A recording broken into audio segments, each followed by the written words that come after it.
Andy, all this shit talk that you've been making, like, is coming back at you and is going to be on the Rift.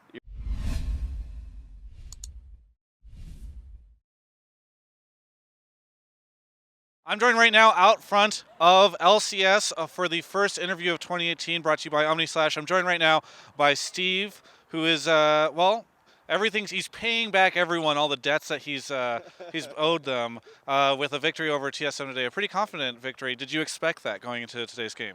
To be 100% honest, actually, I thought that we would do very well. Our performance and preparation has been nothing but serious and determined, and I think for the first time, I saw what could be of a team.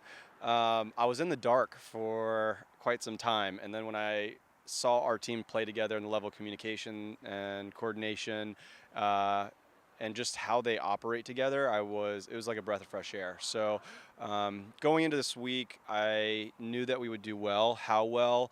I would say, I guess that was a little bit of a shock that we would roll over them so hard, but we did. So if we can keep that up, then I think we've got a really great shot for the rest of the season. Yeah, is this a reasonable expectation to have for what the team's performance will be like from here on out, or do you think this was like coming out strong and then we'll sort of see some ups and downs?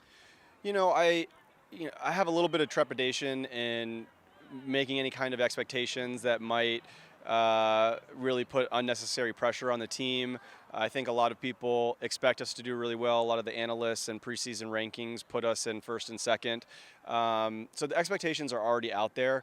My own personal expectation is very high. I really want to go to Worlds, and I think this might be the year that we do that, and we might do really well. So my expectations are very high, and that's something I can't control, and I wish they weren't, but they are, and I'm excited, and I want us to show what we've got out there on the Rift, and I think that we did that today.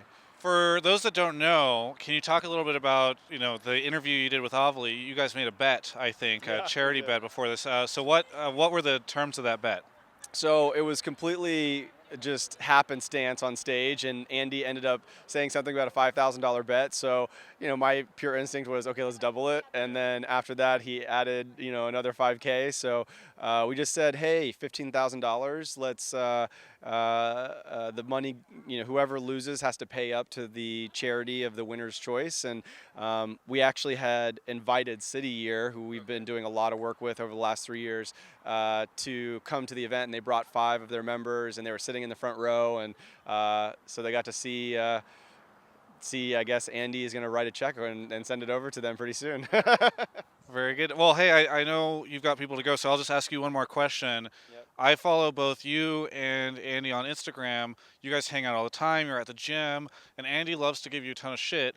Yeah, I tried to get both of you guys to commit to doing this interview. You committed a couple days ago. Andy said maybe, and as we were setting up for this interview, I saw him drive away in a Lamborghini that he apparently has. He brought a Lamborghini to LCS. Like, we set up this whole meet and greet thing, and I mean, obviously not from any kind of world championship winnings, but for whatever money he got a Lamborghini. And so what I ended up doing is, after the game, I took a big sign and I wrote "Paid by Steve" on it, and I threw it on top of the car. So it's kind of funny. Well, do you have any words for Andy now that you've beat him? I think this is a start of things to come. I think things are really going to be proven in playoffs, and I'd love to kick him out of playoffs. That would feel fantastic. So, Andy, all this shit talk that you've been making, is coming back at you, and is going to be on the Rift. You're going to lose. Very good. Thank you so much for the interview, Steve. Congratulations. For everyone else, you can check out the rest of my coverage right here on my YouTube channel. Travis is forcing me to stand out here in the cold and wind to tell you to subscribe to his stuff, and thanks to OmniSlash.